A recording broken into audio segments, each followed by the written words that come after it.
Just the way it goes.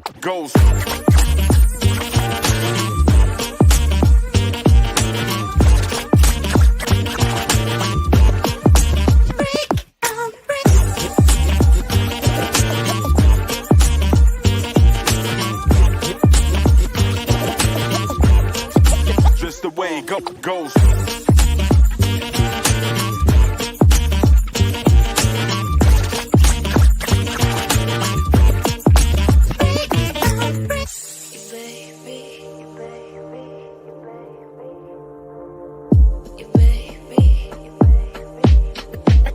Degrees.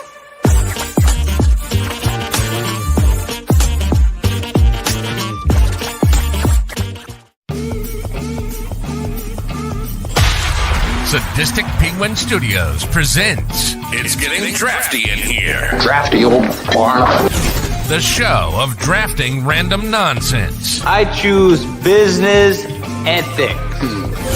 And now, coming to you from his basement, a.k.a. Draft Headquarters, your host and draft master, Magnificent Stan.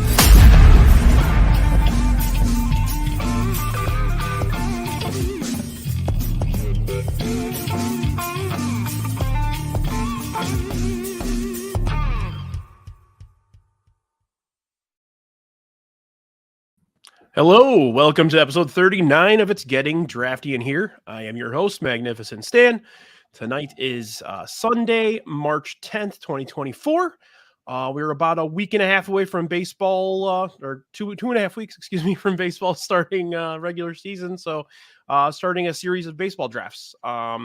With me tonight are Steve Kniss from All Sports Scene. Welcome back, Steve. Hey, man. Thanks for having me. I've been looking forward to this one for a while. Yeah, you like dove at it the minute I mentioned what we were doing. Yeah, I'm all about it. Yeah, it's a great idea. Right on. I appreciate that.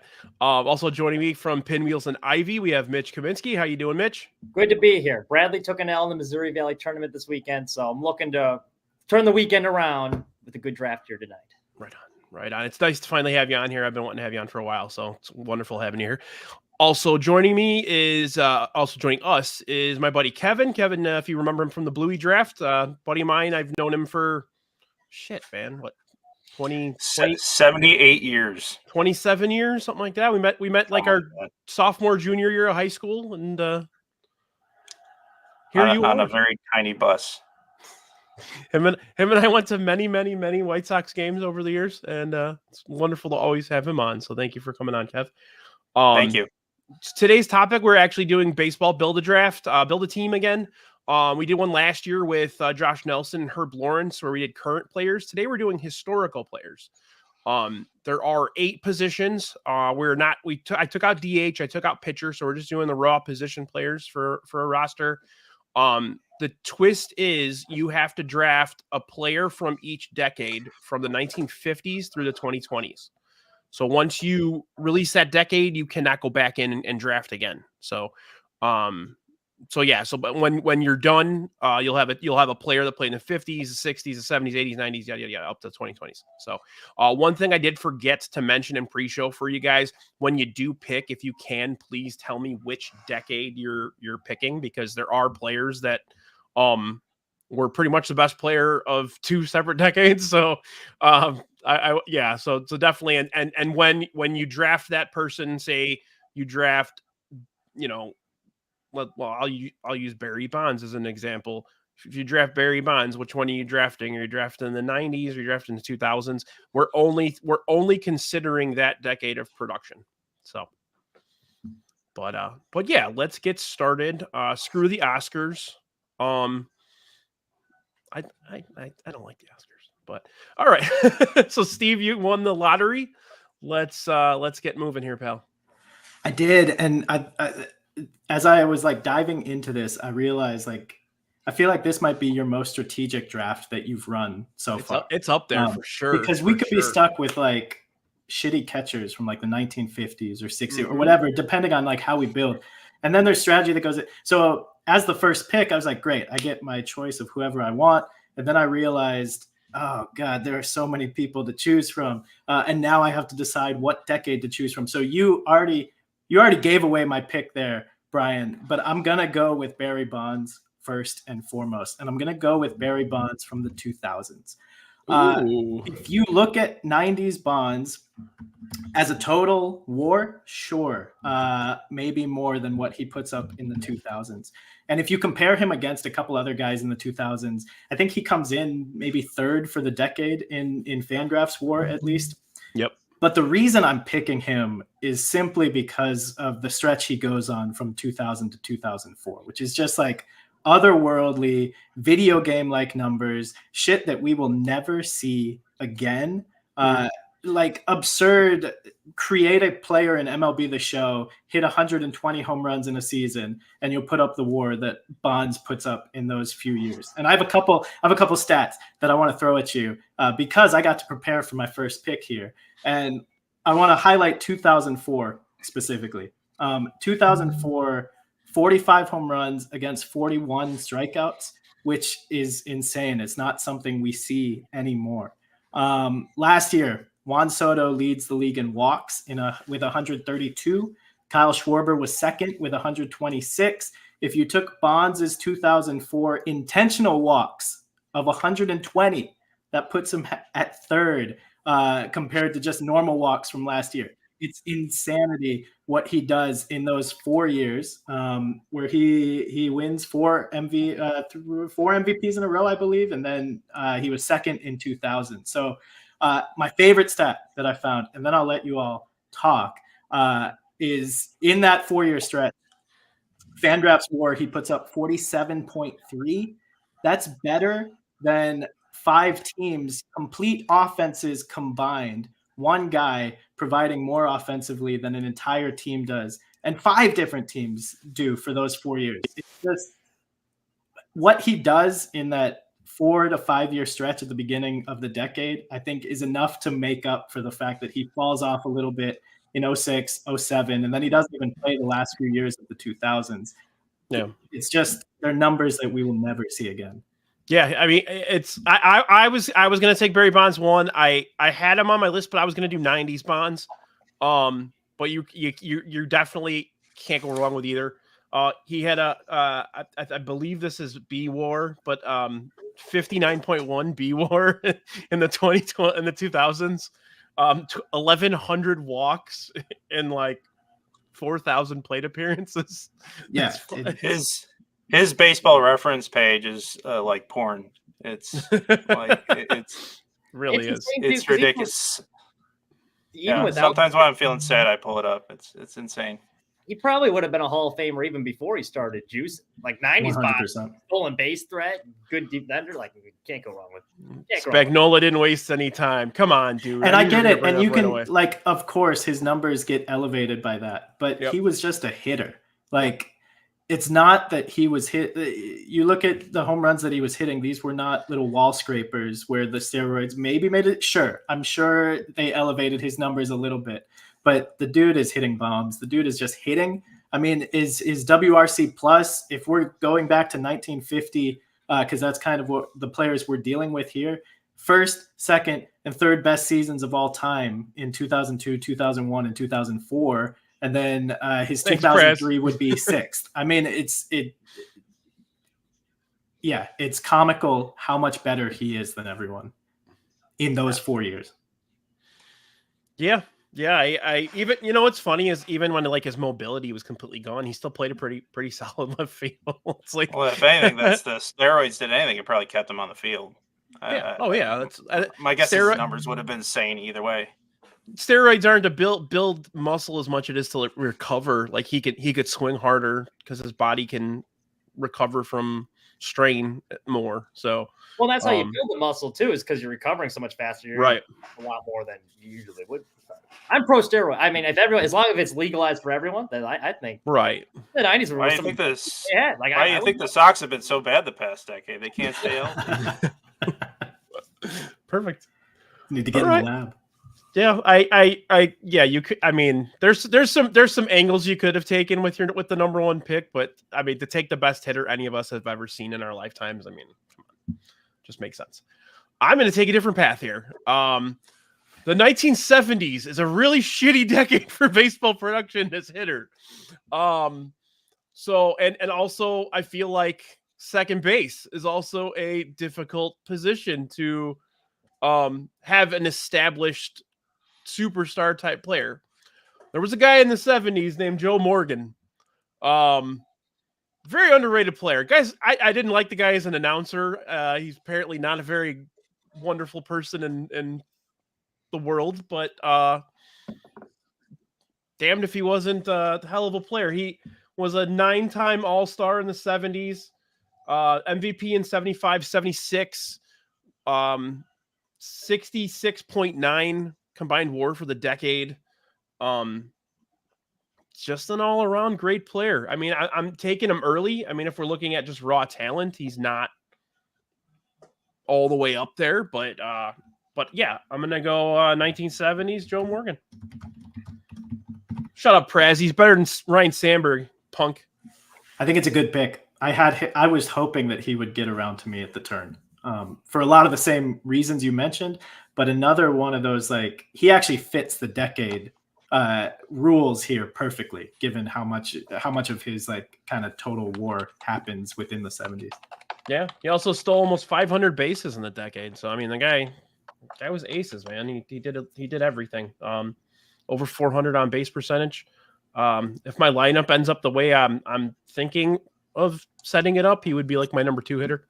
So he's going to be laying down bunts all the time, right? He's doing George Order. Yeah, that's right, Kevin. Thank you. But all right. Mitch, let's go with your... Right. I have kind of similar strategy. 70s, one of the weaker decades, relatively speaking. I'm going with the best catcher of that decade, Johnny Bench, all-star every year that decade, 7 Gold Gloves during that stretch. One of the main guys, the Big Red Machine. You can't go wrong. I think you can make the argument best catcher of all time. So that's what I'm going with. I'm taking Johnny. Yep, you can't go wrong. When I stepped away while we were in pre-show to grab something, I was grabbing my my Johnny Bench Funko Pop because I was thinking about drafting him. So we got that when we went to Cincinnati for the meetup last year. So yeah, I mean, the guy was arguably the best catcher ever. I mean, we've had a few in the last 20, 30 years that have been pretty good, but up until that point, he's the standard, you know. I need a guy to handle my pitching staff, you know, good fielder, and he's good bat too. So that's why we're going with John. He's no Brooke Fordyce, but he's something. No Brian Downing. Brian Downing. Oh man, but I mean, those two guys are dominating the 70s too. It goes to show why that team has that run of success that they do. Yeah, and also, I mean, I'm not going to toot our horns here, but you and I, those are positions that don't have as deep of a pool to pull from. So yeah, that's a good one. I didn't think anybody was gonna take that. I'm glad I took Joe Morgan then, because now I'm worried. But I bet Kevin and Steve were like, oh shit, what am I doing? What am I doing with the 1970s now? I'm still feeling okay with Barry Bonds. Yeah, you can't go. It's like, oh shit, I'm gonna have to go grab Raleigh Fingers now. But all right. Kevin, you got 2 here. I like that Raleigh Fingers is your go-to 70s guy. He's got a dynamite mustache. Yeah. He's very 70s. I'm going to stick with the 70s too. Brian told me to strategize very seriously here. So I got my own plan. And in the 70s, a lot of you guys know him as an 80s DH for the White Sox. But before that, he was a 70s left fielder for the Philadelphia Phillies. I'm taking Greg Luzinski, the Bull. He was a terrible defensive player, but finished top 10 in MVP for 4 years from 75 to 78, and known for rooftop homers and a very sexy beard, not unlike Mr. Brian. Yeah, so I'm happy with that pick, and I'm open for debate, but I'll go to battle with 70s Greg Luzinski any day. All right. Yeah, he 5-time All-Star. Twice was a runner-up for MVP in the 70s. Wore very 70s glasses. He did. Over He did. what? Interesting. He was a chunky fella. All right, Kev, what's your second one? My second pick. I'm gonna stick with. I think you got Mailman Jack's vote. By the way, he's got you. That's what I was hoping None for. of us, Maybe none of us Jack know will what like none of us know what to say. I I'm love it. moving It's a on to great my pick. second pick and the 80s. Sticking with familiar names. More younger generation might remember him as a White Sox hitting coach. So I'm going with 80s defensive wizard at first base, Greg Walker. He had a handsome swing. I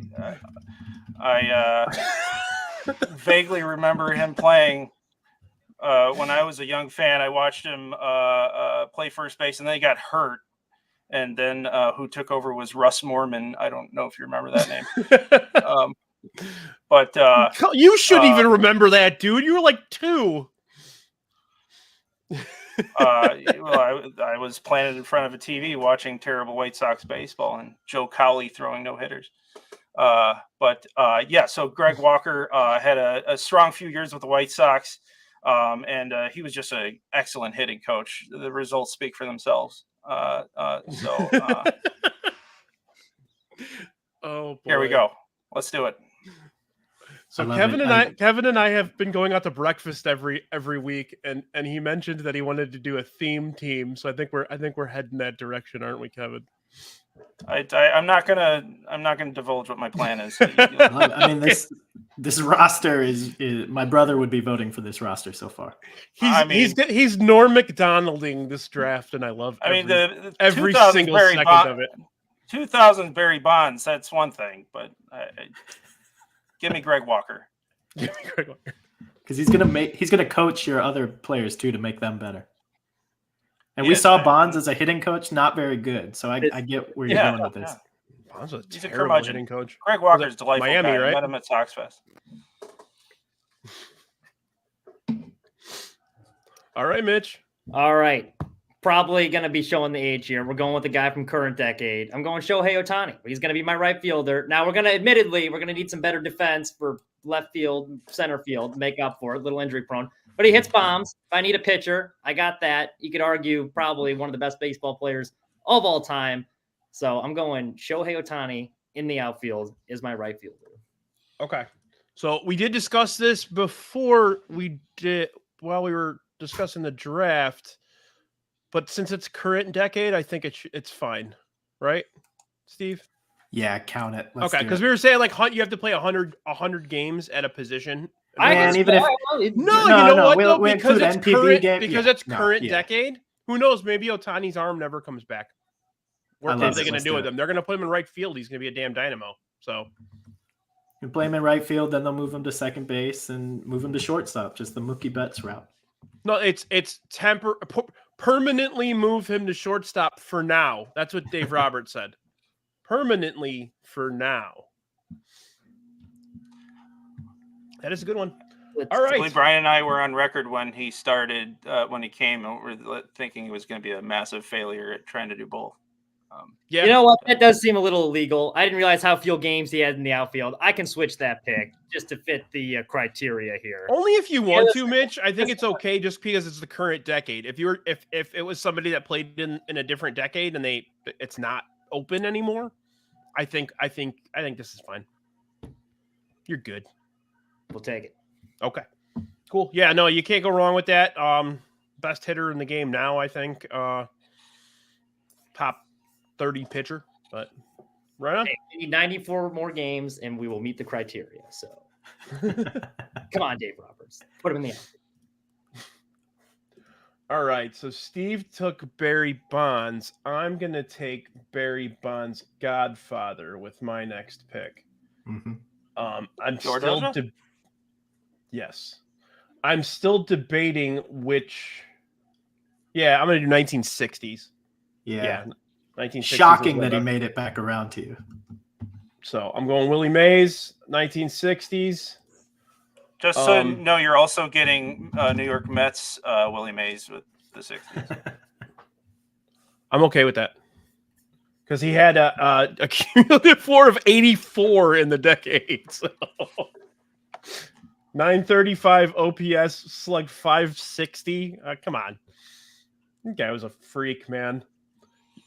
He's one of the few guys that I think from that decade, that era, that if you gave him a bat in his prime to hit pitching that we see now, I don't think he'd be nearly as good, obviously, but he would still be able to hit, I think. Absolute freak. But all right, Steve. We're moving right along. I haven't had to use the Oscar music yet. I know. I'm panicking here because I feel like it's ridiculous to take two outfielders because of how deep the position is. But also, who cares? I'm making my team the way I want to make it. So, first of all, I'll start. Let's go with the 1990s here. Oh, let's just go. I knew you were going to do Ken that. Griffey Jr. I almost took him just to mess with you. My favorite player of all time, but like also one of the best players of all time. And just like off the charts, fun. And yeah, certainly hit my generation. I mean, that was who we all wanted to be growing up. Griffey was the man. I mean, that was the guy that we went to go see. Yeah. And there weren't a ton of them, but if Seattle was in town, we were going to go just to see him in person. And then let me see. So I'm swinging back around here. I know that Greg Walker kind of threw my strategy off because I was hoping he would last, but let's just go to my other favorite player of all time, and let's go Henry Aaron from the 1960s. That was a good pick. Hank Aaron, he does trail behind Willie Mays a little bit in the 60s, but not by much. More stolen bases, more home runs, and again, he's Hank Aaron. So I think I'm putting myself in a bind by drafting three outfielders with my first three picks. You have three of the greatest outfielders in the history of the game. I wouldn't worry about that. Phil. Yeah, I feel pretty good about those outfielders. Jesus Christ, man. When you pulled out the Mariners, I thought you were going with Jay Buhner. What the hell did you trade Jay Buhner for? Jay Buhner is still there for you, buddy. He wasn't a bench coach for the White Sox, so. If only we were doing DHs, so I could hit up Edgar Martinez in that great that 90s Mariners team. There's a lot of fun guys. It really was. Really was. All right. I'm gonna just clear out my early stuff. I'm gonna go 50s. Take Bonds out, who's the best hitter of all time. I think it's Ted Williams. So I'm going 1950s, Ted Williams. If he didn't have to go to war, he would have broken everything. Guy was a damn freak. He couldn't play a lick in the outfield. If you ever watch old clips, like just absolutely fucking butcher in the outfield. One of the reasons why the Red Sox never really won anything with him on the team, because he was pretty damn bad out in the outfield. But yeah, God damn it, if he wasn't the best hitter, my opinion, outside of Bonds. No, I think you're right there. I mean, it's the same argument as Bonds in the 2000s. Like he has 400 or 500 fewer at bats than a lot of those guys that are in that decade, but he's still statistically right up there with them. Thanks, Prez. It is very un-American of me to take him after the war. He's already been brainwashed. Can't go wrong with Ted. I mean, they were shifting Ted before shifting was cool. So. Yeah. I watched a clip the other day. Also got the best. Go ahead. No, go ahead, Kev. What do you say? No, I see you also have the best Frozen player.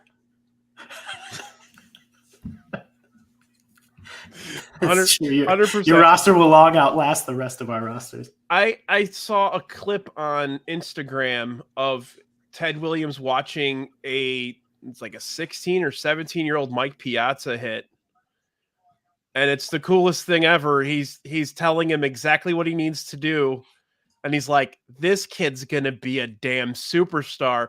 And then when did Mike Piazza get drafted in like the 25th round or something like that? You have Lasorda, you have Ted Williams, like two guys that know the game are saying this guy's going to be a mega star. And everybody passed him up for, 20 rounds or whatever. But it's a funny clip. He's telling him, you got to stay back a little more, and once you do that, then your power comes and bombs away. And then he did it in the cage, and you could see it coming off the bat like way, way harder. So like a 2-minute session with Ted Williams talking about hitting, and that is a fun fact. I never knew that. So for audio, people listening on audio, our buddy Prez said, fun Ted Williams fact, he had a higher batting average than Joe DiMaggio during his 56-game hitting streak. Well, yeah, Ted Williams hit 400, and he ended up being he was a runner-up for MVP that year. Because they just gave everything to DiMaggio. Yeah, but DiMaggio dunks his donuts. He does. He does. All right, Mitch, let's go round 3 here. I'm going with the 60s. Admittedly, probably a better resume in the 70s. Still pretty solid, though, in the 60s. I'm going the hits leader, Pete Rose, as my second baseman. I think you can't go wrong with Pete. He's going to get you hits. He was an all-star multiple times, rookie of the year in the 60s. If I need to place a parlay, I know who to go to. So Pete Rose is my guy. Is he gonna bet on your games? That's the goal. The team's not playing well. Well, it's all legal now. I mean, with FanDuel and basically gambling owns professional sports now. So it's also with the defensive team, did win a Gold Glove in '69. So can't go wrong there. Solid defensive squad minus Shohei. Well, he played all over the place, didn't he? I mean, I know he played mostly second base, but he was in the outfield. He played first base. His rookie year, he played 157 at second, but he was kind of all over. To your point, yeah. No, that's cool. It's a good guy to have. You can slide him around. Exactly. Yeah. I want to Garcia, but talented. So play him everywhere. I want to question this Spags comment where we are anti-Bonds for breaking rules, but we're pro Pete Rose. I'm definitely not pro Pete Rose. That guy's a miserable human being. But I don't know where we're at here. Screwed though. Pete Rose did it with grit though. He had TW. He had TW. 100%. He was oozing with TW. But yeah, he was running people over in all-star games and everything. If Barry Bonds had a bowl cut like Pete Rose, Pete Rose did it he would have gotten away with everything. Oh man, Perez, you're right. I got to get you on one of these episodes one of these days. All right, Kevin, you got 2 here. So I'm going with 90s. This gentleman gets overlooked because mainly his steroid era kind of made a lot of people forget about his hitting prowess. He came in 4th in MVP 2 years in a row in was it 98 and 99, 2 different teams, and he hit 50 home runs for the Padres in 98. Nice. I'm talking about 90s Greg Vaughn. Some might remember him in his later years with the Tampa Bay Rays on the inaugural team with the Rays. But yeah, he could hit him, especially his early days with Milwaukee. But I think if it weren't for the steroid era, we'd all be talking about Greg Vaughn as one of the all-time 90s home run hitters. The theme is starting to emerge, so I'm gonna start guessing with which players I think you're gonna pick at each position. That's the fun part, right? You think you know, but I'm waiting for Greg's time. I'm waiting for Greg Zahn. Okay, as long as we get Greg Zahn at one point, I'm happy. I don't know why you're suggesting Greg Zahn. Just give it time. I don't know what you're talking about. It's like that. It's like that. It's like that Comedy Central roast where Norm Macdonald's just sitting there reading the newspaper the whole time. Whenever somebody mentions him, he just looks over. All right, Kevin, what do you got for your second? Oh, I got another pick. I'm going to the was it the aughts? Or no, I'll go with the aughts. Some might remember him. He had a breakout year with the White Sox in '99, but he kind of hung around a few years and had some success in Colorado. So I'm going at third base. A real slick glove at third base, and he could hit him with no batting gloves as well. I'm going with Greg Norton at third base. 2000s Greg Norton. People slept on him, but he had sneaky power, and he had some good years, and he benefited a little bit from the thin air in Colorado. But if you remember those scrappy teams from the late 2000s, late 90s, early 2000s, with Jerry Manuel, Greg Norton could hit it. So I'm feeling good about that pick. It's a wonderful pick. Eat your heart out, guys. You're really going after the Greg contingent on Twitter right now. All righty. I would have taken Edward Norton. I don't know what you're talking about, Steve. Steve, you ignorant slut. All right, Mitch. All right, I'm going 90s. I'm going to get my first baseman and favorite Nugenics Total T salesman, Frank Thomas. Going to be my first baseman. You're sure you're not Doug Flutie? He's not. Sorry, Doug. Oh, shit. Frank's got my nod. So we're going. Yeah, can't go wrong with Frank Thomas. You really can't. Best. Well, not the best in my opinion, but top 2-3 right-handed hitter ever, probably. You know what? I'm going to use that as a segue for my pick. I'm going to go. You're going with the other Frank Thomas, Washington Senators Frank Thomas. Yes, exactly. I'm going to go with. This is someone I actually saw play for the Kane County Cougars many a decade ago. I'm going. So this is my 2010s pick. Going Miguel Cabrera, who I think is the best right-handed hitter in the history of the game. See, yeah, I agree with you. He was actually going to be my 2000s third baseman if it got back around. So that's a good pick. Ooh, that would have been interesting. Yeah, 2010 he won the Triple Crown in 2012. Two-time MVP, 7-time All-Star in the decade. So, yeah, I got to go Miguel Cabrera here. He was so damn good. And then playing in that park too, he hit all his. How you can play in Comerica and lead the league in home runs is kind of nuts. Like that's some freak shit because that's a deep ass park, some big ass alleys in it. Yeah. So I go Miguel Cabrera. Mr. Steve? Yeah, it's back around to me. Okay. You need more outfielders. There are so many more I could still choose from. They're all just waiting there for you. I think I'm gonna get my third baseman.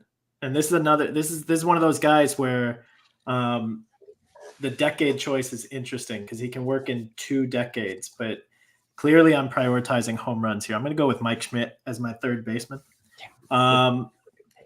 And I think I'm going to take him from the 70s, even though I'm the only one that hasn't gotten a 70s guy yet. It is a weak decade, and I feel like one of you is going to take him for the 80s at some point. Yeah, I mean, guy's got 50+ WAR in 2 different. He was definitely on my list for the 80s. So yeah. That was good. Yeah, he had a 50 WAR, 885 OPS. He stole quite a few bases for being a third baseman too. And he loves to cry when he retires. So that's still one of my favorite. We were saving that for you, Kev. He also could help the team if they need anybody that can score if they need someone to score some amphetamines for them. So That's true. I've got the all drug team going on right now, and I don't hate it. Well, they all drugged. Oh, No room for Brady Anderson, Steve. Sorry. yeah. No, all my outfielders. Maybe I could sneak them in at first base. Kevin and I once got yelled at by Brady Anderson and BJ Surhoff at a Sox game because we asked Brady Anderson if we could borrow his vagina. So, I never story for another time. You know, That'll do it. That'll do it. Yeah, that'll do it. Probably he wasn't as mad. I think he thought we were funny, but BJ Surhoff was very, very upset. All right. Second pick here. I'm gonna go with the 50s. Still prioritizing home runs here. But I'm gonna go with Stan the Man Musial. I'm gonna put him at first base. Fun fact about Stan Musial. So at the Missouri State Capitol, they got bust of all these former politicians and like governors and whatnot.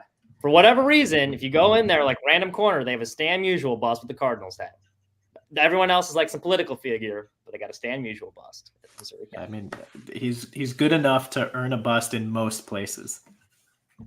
You said 50. He can play a mean harmonica too.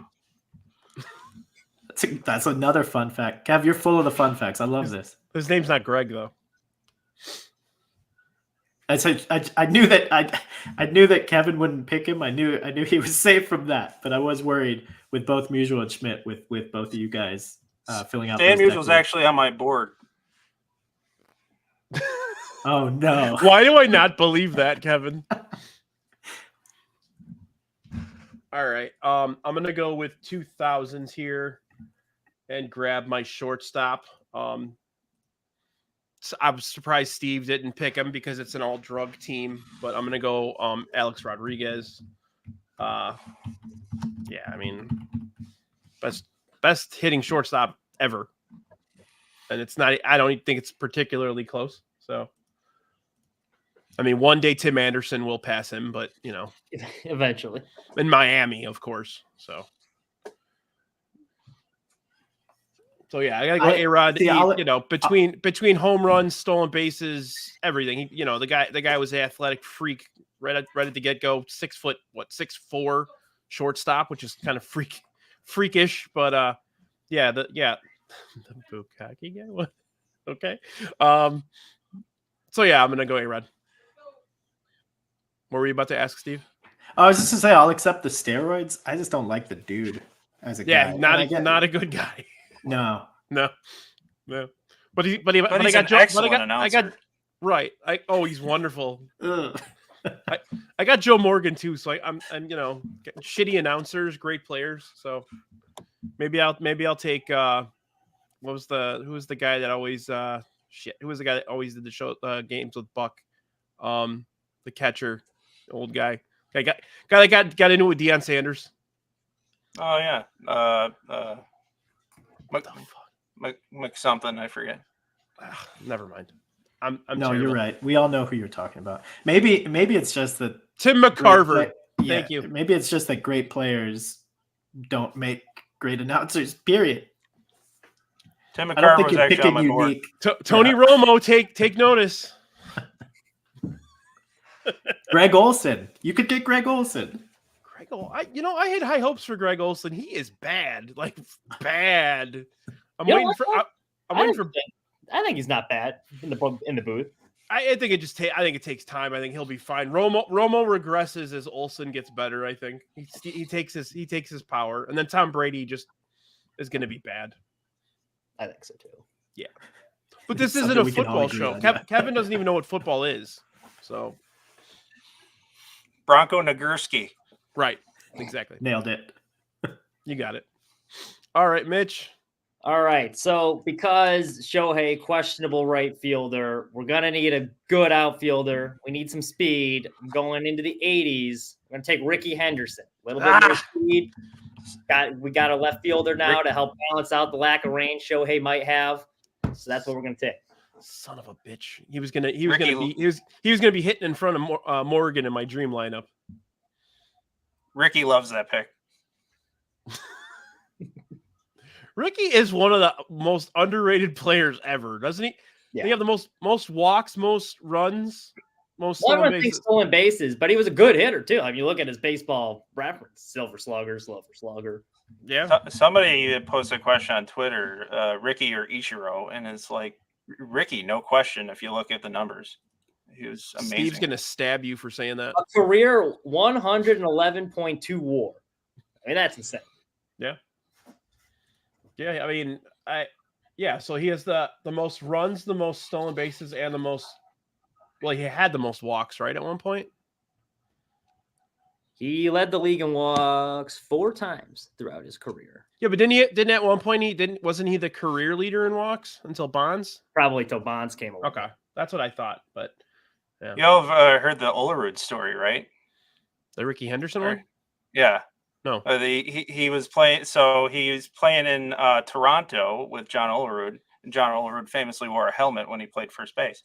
And then John Olerud went to Seattle, and Ricky Henderson was eventually played with Seattle because he played with everybody. And he said to John Olerud, "I used to play with another guy who wore a helmet at first base. It was actually John Olerud." Just because he got moved around and he played for freaking ever. That's funny. Yeah, that's perfect. Yeah, that was me. That's like David Ortiz never knew who was the second baseman in Boston? Pedroia. Never knew Pedroia's name. He always called him like Skippy or something. Or Buddy. He's like, David, I played with you for 12 fucking years. Okay, Kevin. What do we got? We're on the edge of our seats here. I mean, it's a household name in the 60s. Catcher. He played some time with the Mets. Most famously known for playing 157 games with the Seattle Pilots in their inaugural season. I'm sure you all remember Greg Goosen, catcher for the 69 Pilots. Did I spell that right? Yeah. How don't you remember? It's Greg Goosen. It's common knowledge, right? Yeah. It's not quite Johnny Bench, but he was like next level. I mean, if Johnny Bench was there, I'd take him. But I'm gonna go with the poor man's Johnny Bench. He's gorgeous. Look at this guy. Yeah. Look at Greg Goosen. Damn. Yeah. Famously missed the 69 Mets, but he was a good one. So going with Greg Goosen. Damn good pick, man. Thanks. Jesus, I'm fucking jealous here. All right, buddy. You got another one. Oh, and I got another pick. So I'm going to go with second base. He's kind of in the middle of the some really good St. Louis teams in the what we call them, the teens. Second baseman Greg Garcia for the St. Louis Cardinals. He played 133 games for the St. Louis Cardinals. He was kind of a super sub, and posted a 697 OPS in 2017. Man, tearing that fucking league apart. Real solid player. It would have really fit in well with the current White Sox. Kind of a Nicky Lopez type. That's some talent, man. Yeah. All right. Good job, Kevin. Thanks. All righty. I got my corner outfielders down, so I need a center fielder. Going with undisputed best player of the 2010s, Mike Trout is my center fielder. Yep. You cannot go wrong with that one. Yeah. I mean, last few years, he's had some injury problems. Good thing that's in the 2020s, though. He gets a lot of shit from people, too. Like, he does. Like, I don't think people appreciate how good he actually. Right. Like, weird to say, because like everyone, but. Right. It wasn't he's a war machine. Yeah. Yeah. Best center fielder I've ever seen. Led the league in a probably row. Probably the best player of the game for like 5 or 6 years running. Yeah. Up until. Oh, excuse me. There we go. Yeah, you can't go wrong with that. When all's said and done, if he has 4 or 5 more productive years, he's going to be considered probably the best player of the era. There's a doubt. couple of guys coming up now. I mean, I think Mookie Betts is on that. He's on that trajectory that course too. Yeah. But yeah.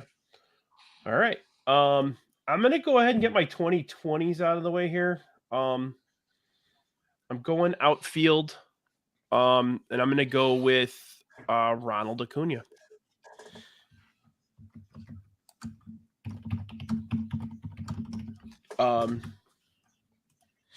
Yeah, I mean, he's as 5 tools you're gonna get. You know, he's what Trout was. You know what I mean? I still can't believe the numbers he put up last year. What was it? 40? It was 40-70, right? That was cartoon stuff. That's.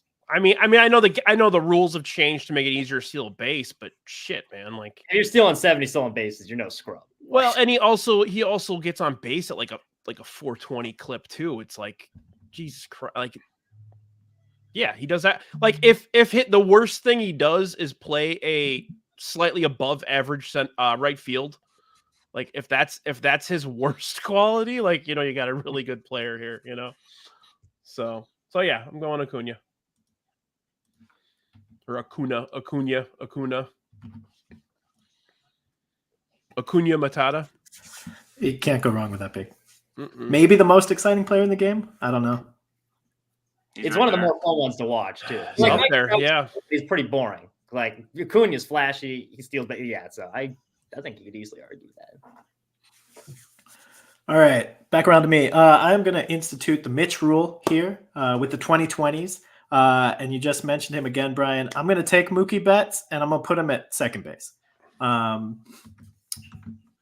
think remarkable how athletic this guy is, that he can go from the outfield to second base to shortstop and not seem out of position. I'm so used to guys on the side he's so looking smooth. out of position when they're out of position, but he's so damn smooth. I think eventually he'll move over to third base and be a damn superstar there too. So he had a play at second like a year or two ago where he went like full airborne. It was like a little bloop shot in the gap, and he like leaped out back. It was one of the best plays I've ever seen by a second baseman in my lifetime, and he's not even a second baseman primarily. Yeah, I think can't beat that. He was starting to get a little Aaron Rowand in right field. Like he'd make these spectacular plays, but it was because he was getting like slower jumps because he was starting to lose like a little bit out there. So moving him to short's going to be interesting to see how he transitions over. I thought second base was perfect for him, although his arm is freaking bonkers. So he's played some games at short. I bet he can do it.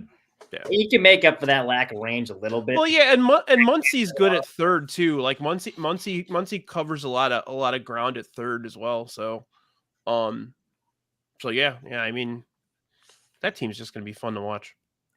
I think it's going to be interesting also just tracking the 2020s. Like we're able to draft here with full decades for the most of these decades, but the fact that we're only 3 years into the 2020s, I think it's going to be really fascinating to track in terms of there being 5-6 guys that are all pretty bunched together right now in terms of that leaderboard. Yeah, who takes that step or who continues and while everybody else starts to get older and regress. Yeah.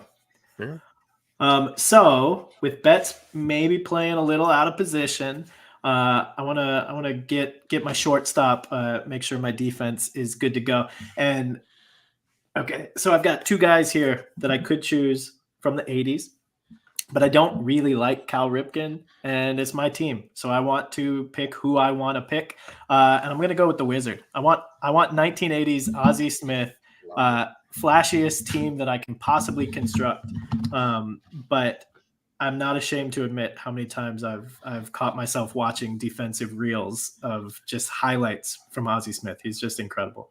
So I think the problem is that we can't locate Ozzie Smith because he went into that hole, the mystery in the hole, Simpsons? and he's spinning. He's gone, So he's like, he's just in that fun house. Yeah. I have problems with guys that can't hit at all, and he had many years where he couldn't, but he also had a few years where he was pretty productive actually for a shortstop, especially in the era. Like you can't really expect in that era for. Well, when you got Bonds, Griffey, and Musial in your lineup, I think they'll be covered. I just need a leadoff guy. He's my. Wait, speed. he's not hitting cleanup. He can pick up stolen bases. We're good to go. Wait, Griffey should be leading off in this team. Just looking at it right now, right?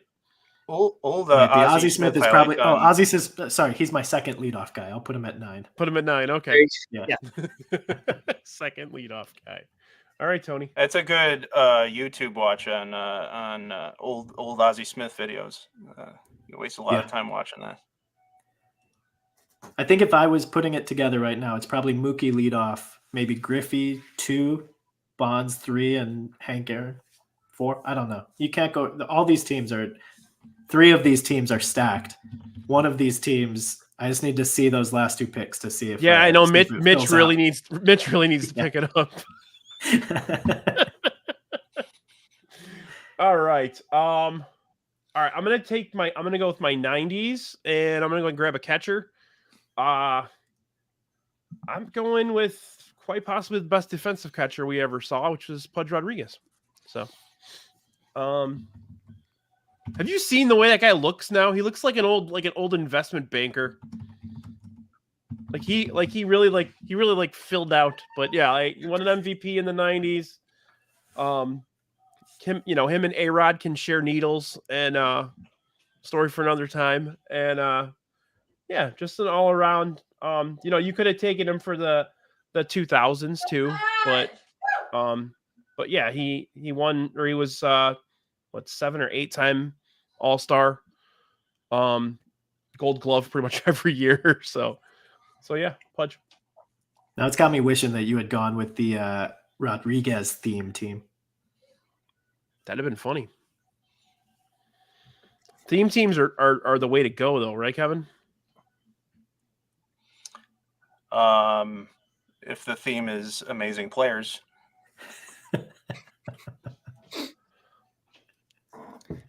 I think Praz wants Spagnola to punch him in the mouth by the end of this episode. So, but I actually agree with you, Praz. Don't tell Shane I said that. But Carlton Fisk is vastly overrated. Shh! Don't tell anybody I said that. But all right, Mitch. All right, I'm going to get the 50s out of the way, and I'm going to get my shortstop done. 2-time MVP in the decade. Good attitude, too. He always wants to play, too. We're going Ernie Banks as our shortstop, which, that's what we need. He plays a lot of games. He stays healthy. That's the type of attitude guy that we want on Mitch's team. Positive vibes. You've been sitting on that one, haven't you? I have. That's a good one. I didn't even think about Ernie Banks, honestly. I mean, I took Ted Williams for the 50s, so I shouldn't really care. But the 50s were a sneaky stacked class. There was absolutely. I was like, ooh, 60s were good too. Yeah, I would say the 2 worst were 70s and 80s. Yeah, I agree. Yeah. Cool. All right, Kevin, your last 2. All right. Well, I'm gonna mix it up here. Kind of an overlooked player, in the era of shortstops, power hitting shortstops, but he really held his own with the Yankees. Kind of wrapped up his career with the Phillies, but had some really strong years with the Yankees. Came in the top 20 MVP voting for 2 years in a row. I'm going with Didi Gregorius. Oh boy. 2000s, or I'm sorry, 2020s, please. All right. Don't sleep on Didi. Well, you needed another lefty, so that makes sense. And I guess I got my last pick. I need an outfielder. And I'm shocked nobody took him. One of the all-time greats. I got to go with 1950s for my center fielder. I'm going to go with Duke Snider.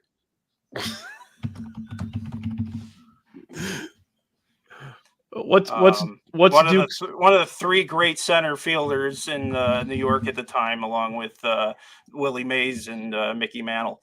But Duke Snider, he was just a hard-nosed player, and often overlooked as one of the great players. And I think he really wraps up my theme here of just excellent, overlooked All Stars. It's a good pick, Kevin.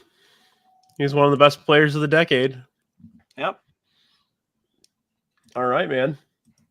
Mitch. All right, thanks. This is a tough one because both of the guys I wanted third base for the 2000s were taken because I was banking on the Miggy. But we're gonna go. Adrian Beltre is our 2000s third baseman.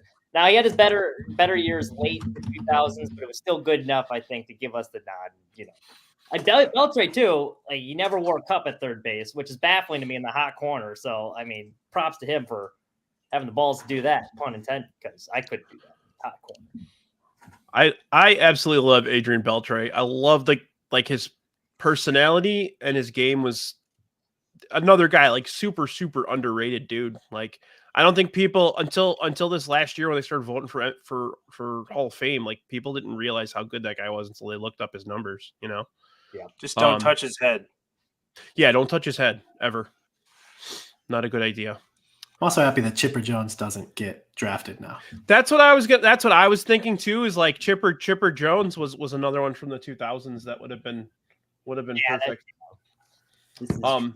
I still need my 80s here, so I am gonna go grab a couple that I was thinking about. I need a guy that goes on the plane with the guys and can drink 100 beers. So I think I'm going to go with Wade Boggs. Yes. So yeah, got to go Wade Boggs. Love it. I honestly, like, I think he's even a little underrated because if you look at his note, I mean, he had that one like freakish year where like every year he would hit like 7-8 home runs and he hit like 30. And then Your never did it clubhouse again. is going to have so much fried chicken in your clubhouse. What were the picks? It's either Boggs or George Brett, maybe. Yeah, I thought about Brett. I think Brett was better in a different decade though too. Brett was great in the 80s, but yeah, I'm gonna go Boggs. Just I think volume numbers were better. So cool. That's my team. So it comes down to me. I've got the 2010s and catcher left. And this was an interesting one that I came up with in just researching who I wanted to pick here. But I'm going to go with Buster Posey in the 2010s. Yeah, not necessarily a guy that I thought was on the Hall of Fame trajectory, but I think as I've like started to dive into this podcast specifically, I think I'm on that team now. And just as in terms of how he stands up against other guys in the 2010s, he's top 2, top 3 by WAR in most places. Sneaky great guy. Yeah, sneaky great player. Catcher for what, 3 World Series teams? Yeah. It's a shame he broke his leg too, because if he doesn't do that, who knows? Hey, and they changed the game just because of that. So that's how well regarded he was in the, as a player and as a part of the game. So yeah, good pick to close out.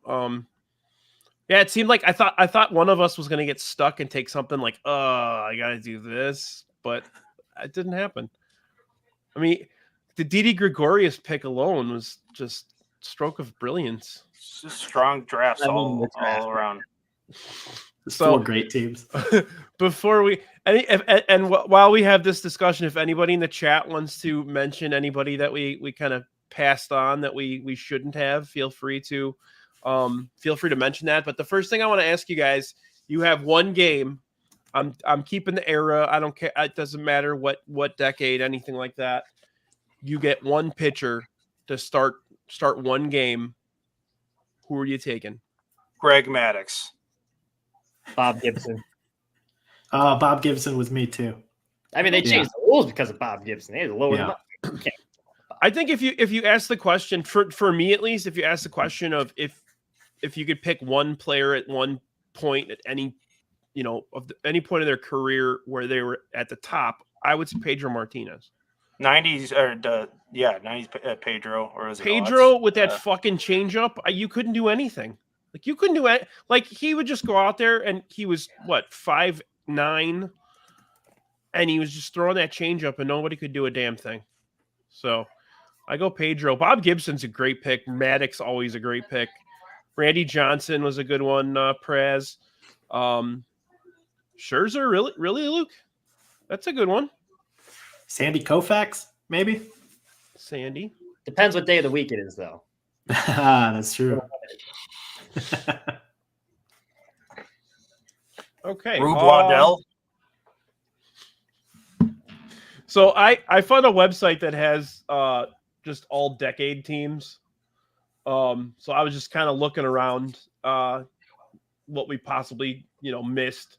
So like the 50s, we could have taken Yogi Berra as catcher. Mickey Mantle kind of got screwed. Yeah, Mickey Mantle. Mickey Mantle got screwed. Yeah, Eddie Matthews at third base would have been a good one. We should do another one where we have to pick a pitching staff and we have to do decades. So I like that. Follow up right there. Yeah, Roy Campanella catcher. Nobody took Carlton. Yeah, nobody took Fisk.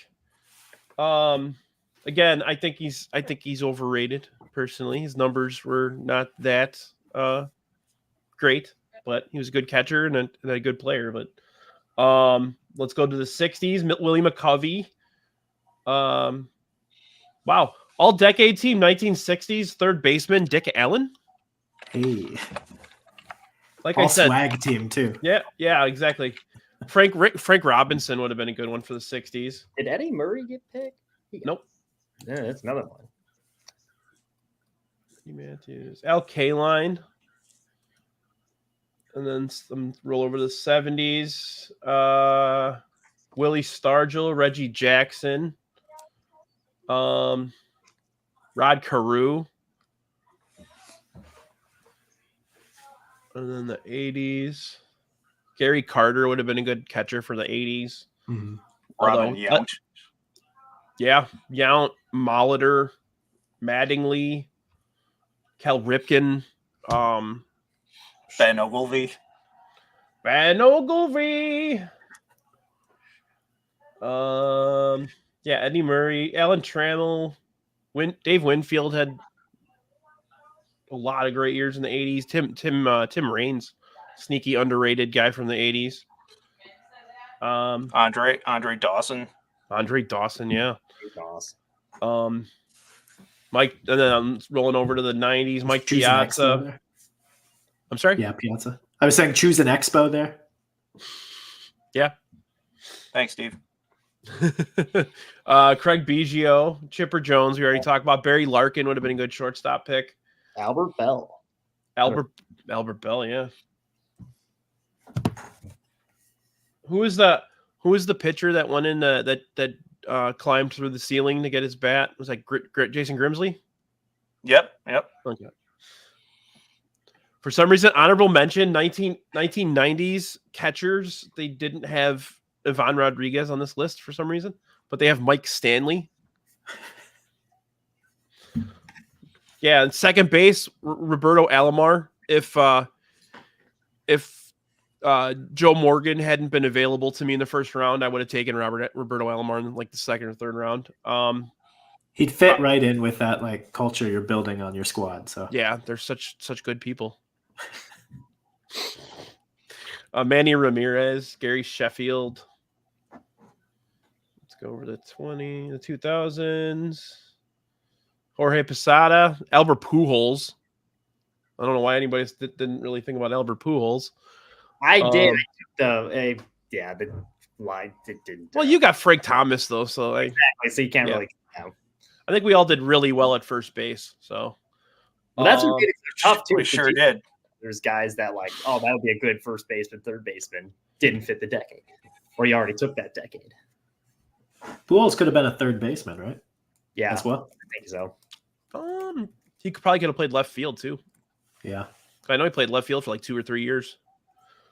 Chase Utley, second base. Derek Jeter. Boo. Overrated. Underrated, but probably because he's kind of a prick. Lance Berkman. Yeah. He had a 46 WAR in the 2000s. It's pretty damn good. But he had 0 WAR in the 2005 World Series. So, hey. Yeah, man, the 2000s, man, we had a lot to pull from. Joe Mauer, Todd Helton, Jeff Kent, Ichiro, Carlos Beltran, Vladimir Guerrero, Larry Walker would have been a good one. Most of those guys from Colorado would have been a good one.